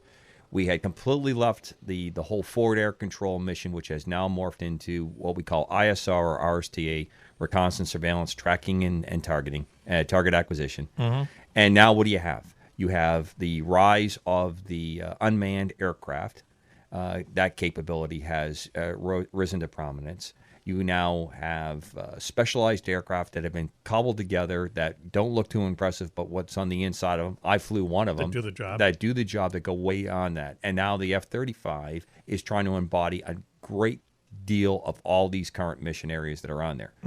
And I think that's what the solution is. The solution is whatever number shows up, there's going to be other aircraft or other tactics that are going to develop around it that allow you to do what you want to do to punch through. Is the F-35 going to be the last manned aircraft? Negative. You don't think so? Absolutely Cobra? not. No, Absolutely not. The last manned fighter aircraft? No, I completely disagree. I think it's incredibly. This is such a. Of course, I'm biased because as a pilot, as an aviator, I can't see how I can't be still in the fight. But Right. that could you have to qualify my reaction. But every time we go down this line, it's going to say we act like we don't have the human in the loop. The human is in the loop in all our UAS. The problem I have with a lot of the U.S., this thing that's saving us from ourselves, supposedly, is you have 42 people out of sight that are forward deployed to let this go, to get this thing launched and recovered, and to keep the 24 manning. And then you're using a satellite network that says to somebody like, I don't know, the Chinese with their friends, the North Koreans, hey, maybe if we put 2 EMP pulses and we knock down part of the satellite network, these guys won't be able to put all their eggs. They won't be able to drop the eggs from the proverbial basket because they've signed themselves up for this. Yeah, but on the other side of that is the reason that the UAVs, drones, that they use a lot of drones, especially over Afghanistan, Pakistan, Iraq, is that it completely takes out of the equation that you're going to have a pilot captured. Well, I think that's and part of it. beheaded. I think the real part of it, if anybody really believes, I won't go too deep into it, but I don't think anybody really cares that much except only people that are in uniform about that. I think it's easier for an administration to go and do things that it wants to do and not have that human element at the pointing end. I think that allows them to go with it. But we have fooled ourselves when it comes to the UAS that somehow we're not actually assassinating people or we're not doing the kind of stuff. That stuff's Good. gone on. I say good. Well, the good part with standing or not, when we've pulled out of that particular element of it. But the thing is, you're flying around aircraft that we have not had competed. All it's going to take is someone with a lightly armed turboprop to fly behind these things that are cruising around at 120 and start bagging them left and right. And all of a sudden now you can't do what you used to do. Yeah, but then at that point, and it goes back to Rob's point that, our military is the biggest, the strongest, the most high-tech. And at some point, if someone started, flying a little airplane behind one of these drones and shooting it down, we would just come up with something that could shoot down that plane. Right. And, So let's talk about that for 1 second because it goes right back to where we are with the F-35. If you go down this pike, you're telling me now you're going to take $1 trillion fighter to go chase down somebody in a third world or second world country with a propeller or turboprop airplane that's popping out your UASs and bring them down to do this. It's going to be difficult to do. This is where Rob's argument about it being a dogfighter, it's going to be a sad day when somebody now, because they don't do low-level flying anymore, we don't do the air combat maneuvering anymore, gets taken down or crashes into the ground themselves. What airplane? We don't need it also as well. I mean, you said, well, let's say we cut the buy to 1,000. Yep. Well, the F-15 is still around. Yeah, sure. And there's these production line of the F-15 ends next year. Wow. And it's running out. Well, the A-10 is still around. There's a lot of Cobra's a tough debate opponent because I'm a geek who writes about this on the internet, and he's an aviator. So I'm more of a geek than you are, Rob. Yeah. I was going to say that. I didn't want to say it, but because I'm in the room with them. That's right. You have experience with low cost. Say if we want to do close air support, there's a lot of pretty interesting, very cheap close air support aircraft that we can use. And there's other fighters out there. The Gripen. The Swedes produce a very nice. Right. Yeah, the latest model is incredible airplane. Yeah, I just heard today that Botswana wants to buy a bunch of them. Well, who is, if I can just break in here for a second, who's the opponent for the F-35? Everyone's talking about how it's going to lose in a dogfight. Who's it going to fight against, and what airplane? I mean, are we talking about Russia, China, so Su-24 or something like that? Yeah, there's some pretty maneuverable Russian fighters. But I mean, that's the biggest enemy, I suppose. Maybe there's no stealth fighters, really, that it's going to go up against. So doesn't it, in a way, it just isn't like your typical fighter, but isn't it just appearing on the battlefield at just the right time where, you don't have to get in, and we'll go back to the old argument, you don't have to get in a dogfight because now we have the technology to knock something off before you even get close in for a dogfight. I mean, I'm going to give you guys what I think when you asked me to get ready for this. This is the best metaphor I can give you, and Rob, I'm interested to your reaction. During Vietnam, we pulled away from our heavy rifle, and we went with this thing called the M16, and it had almost the equal kind of visceral uproar that we have with the F-35. It's a piece of crap. It doesn't shoot. It jams, on and on and on. Then you had people stand there and saying, you can't use it when you run out of ammunition like you can an M1 or an M whatever, and you can run up and you could use it as a club. It's not big enough to put a good bayonet on because everybody's saying, look, this is what we did in Korea. This is what we've done in the beginning part of Vietnam. This is what we did in World War II.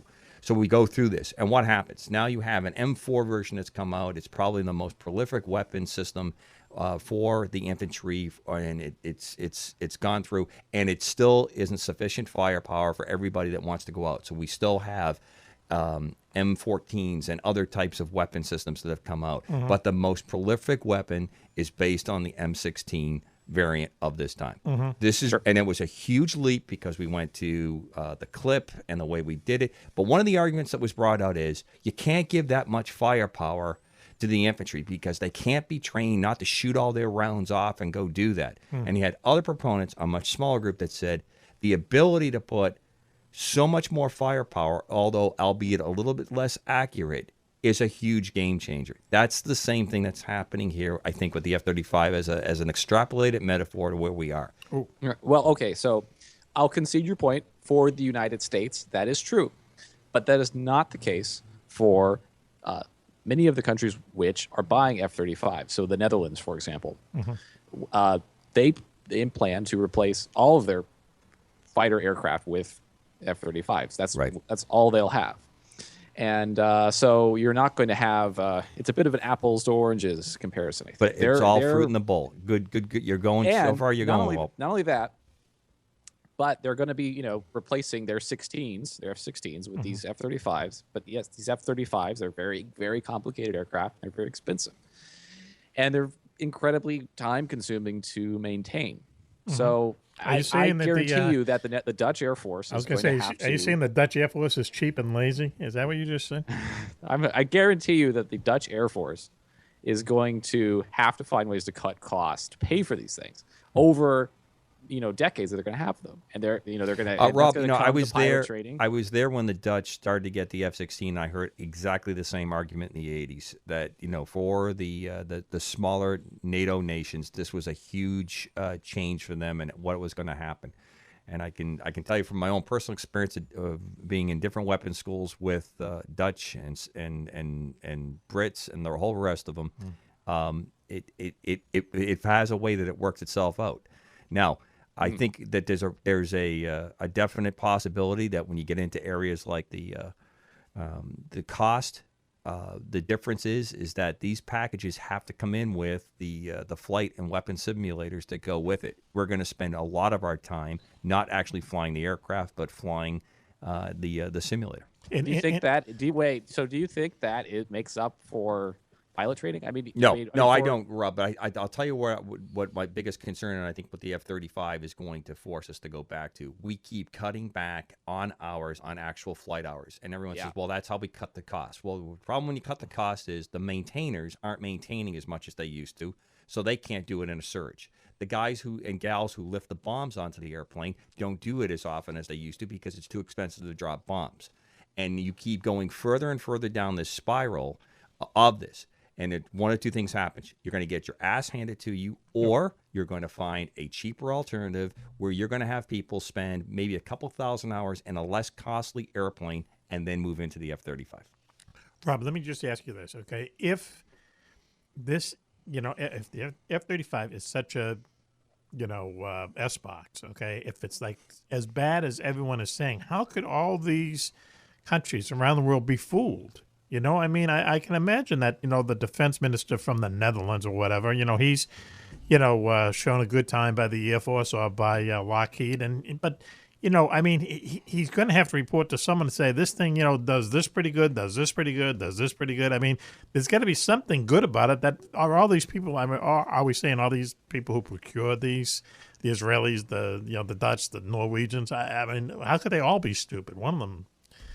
Well, each country's different, and the United States. It's an American plane. I think that alone has there's a lot of political momentum. Absolutely. There's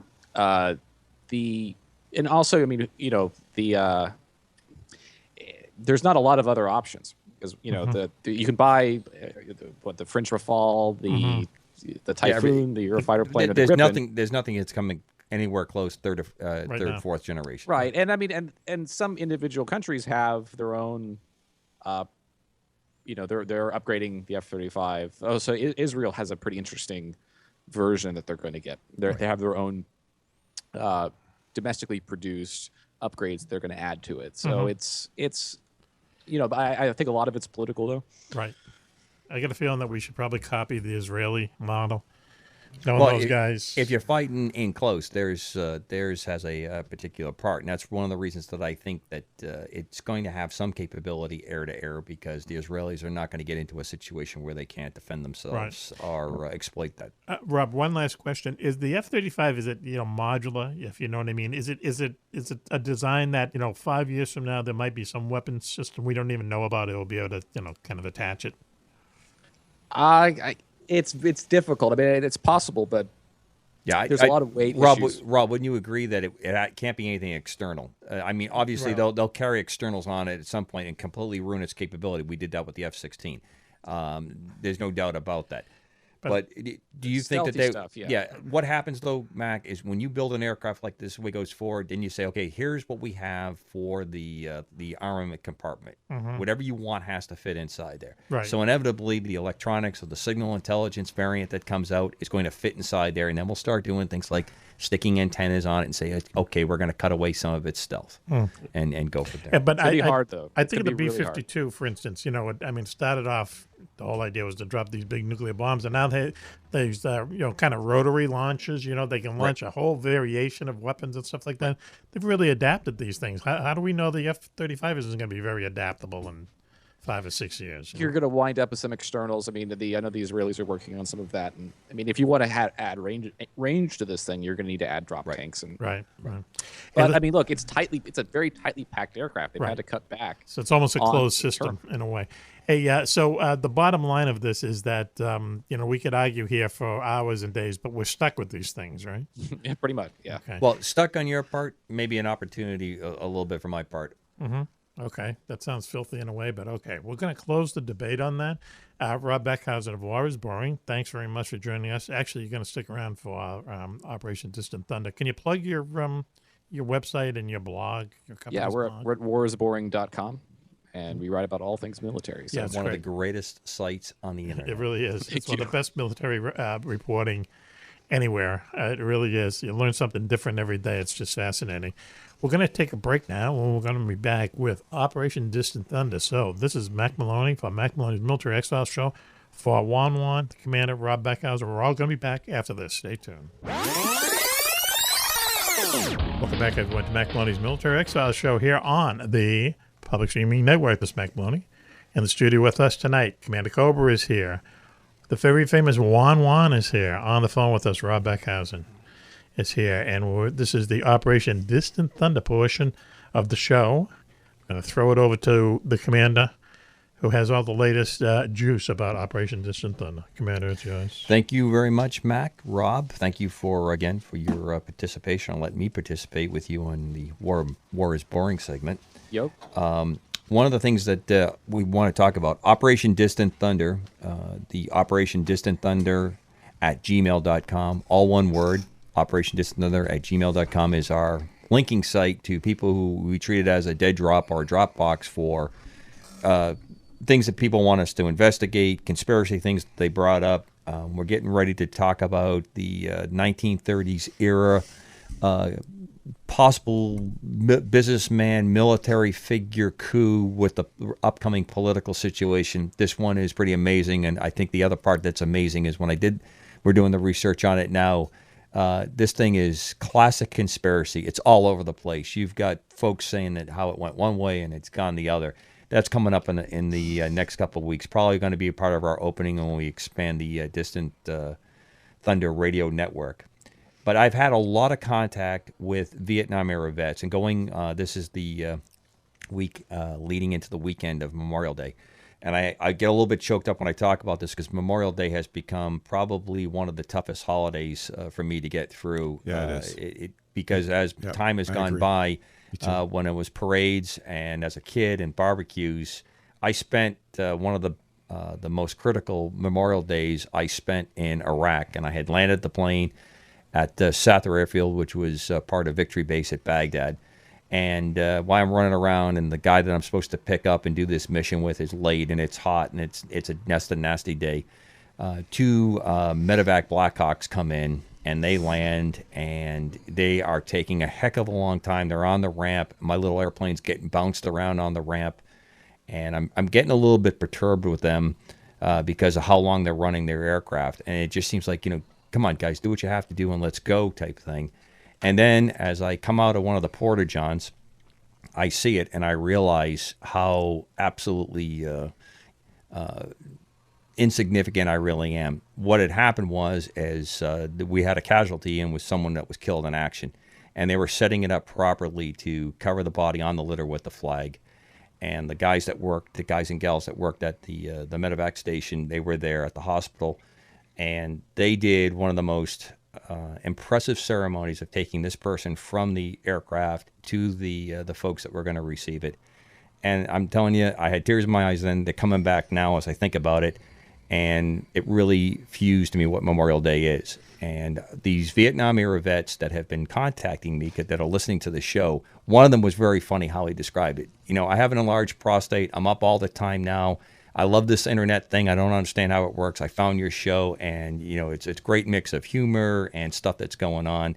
That's great. And I have a great debt to the Vietnam-era vets because those are the guys and gals who trained me when I was coming up in the late 70s and 80s. That was the era that was the instructor pilots, the NCOs and the chiefs that were shepherding us along.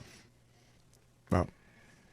So first thing, I have helped about 6 of these Vietnam-era vets with this Vietnam War 50th anniversary. www.vietnamwar50th50th.com. That's vietnamwar50th.com is a website to go to.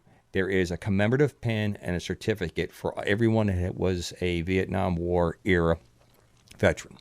And I've helped a lot of them find the site. I've actually filled it out for a few guys who seemed a little bit intimidated by the site. And I've signed up Distant Thunder as a partner for this program.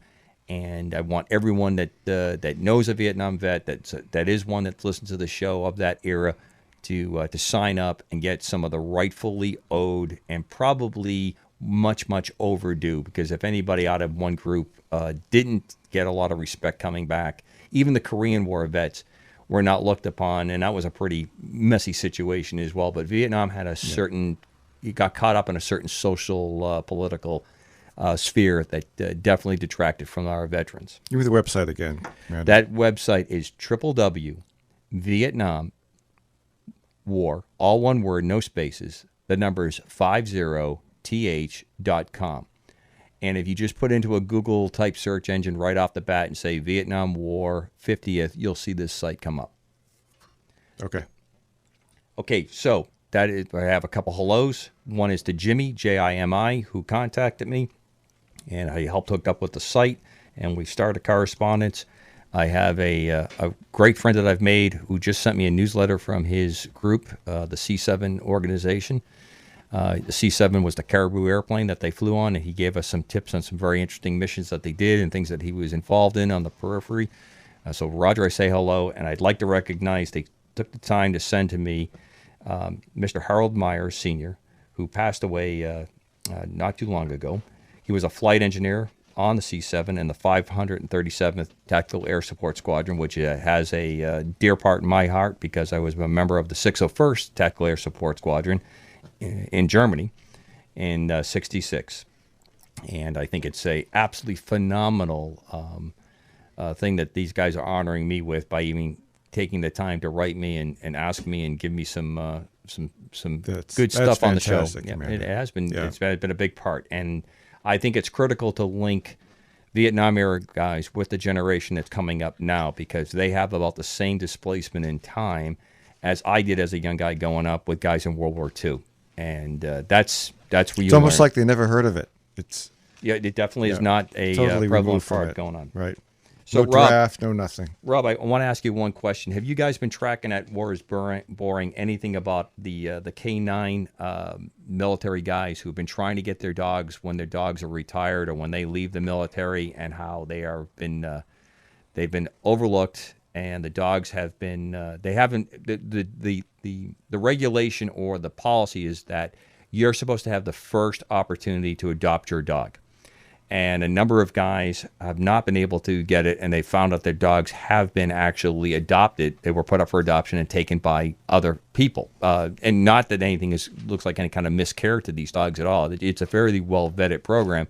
They're just angry because they have a bond with the dog that they served with, to the point of almost like serving with another human. And a couple K9 handlers explained to me it's even more in-depth than what they've dealt with another person, the bond between the dog and the soldier.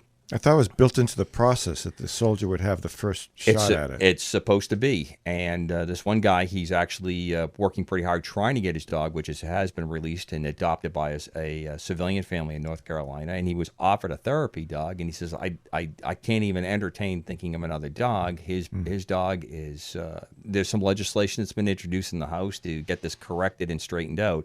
But I'd like to call attention to all the listeners that we have on our show in Distant Thunder that this one may seem to be not a critical thing, but this is this bond with soldiers and sailors and Marines and airmen with their working dogs is probably as critical, if not more in some cases, than it was with the other soldiers and sailors and airmen that they've served with.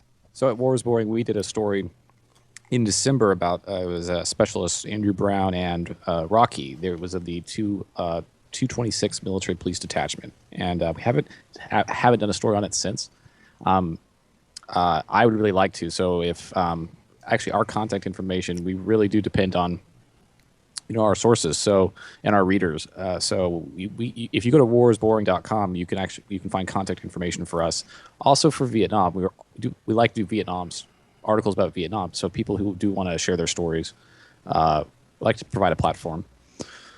Well, Rob, what I'd like to be to do is, and hopefully we'll bring up our website here in the not too distant future, we'll hook in War is Boring on that and have the Dropbox. And anyone that contacts me with good contact points, I will bring to you as well as we have in the past. We've always kind of centered on either aircraft or other major weapon systems and stuff like that. But there's a couple of the veteran type issues that are going on that I think it's an important one to bring up. Let's do it. Yeah, that sounds great. Sounds good, Commander. So, Rob, thank you again for our earlier discussion. Thanks for the support with Operation Distant Thunder. And I would like to just take the moment to salute all our veterans and all those folks active duty that are serving now that listen to the show. Continue up the good info with us. I love the contact, and I try to answer every one of your emails that comes up. And Mack and Juan-Juan and Agent X, they all get a chance to look at it and correct my English. Usually when I say something off color, I'm very careful not to, because I'm under the flag of the Distant Thunder Network.